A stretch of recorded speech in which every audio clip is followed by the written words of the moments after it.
Hey friends, this is Andy, and today I'm sharing a ranch taco chicken salad. First, you'll need to cook the chicken breasts, drizzle cooking oil over top. I used coconut oil. Sprinkle with taco seasoning. You can make your own easily, just search for taco seasoning recipe on my blog. Bake this at 400 degrees Fahrenheit for 20 to 30 minutes until cooked. Next, add ranch dressing and more taco seasoning to a bowl and mix together. Now you're going to cut the cooked chicken into small bite-sized pieces.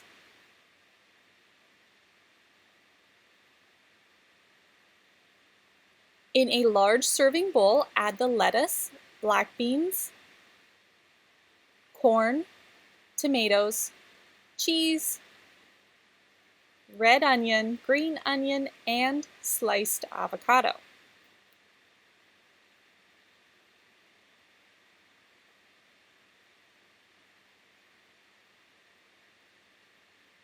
Add in the cooked chicken breast,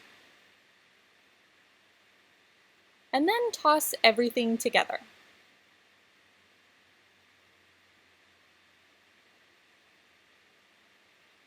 Sprinkle the top of the salad with crushed tortilla chips, and then drizzle the salad dressing over top. This ranch taco salad is loaded with good stuff, filled to the brim with beautiful colors and simple flavors. For more easy family-friendly recipes, visit my website at andyn.com.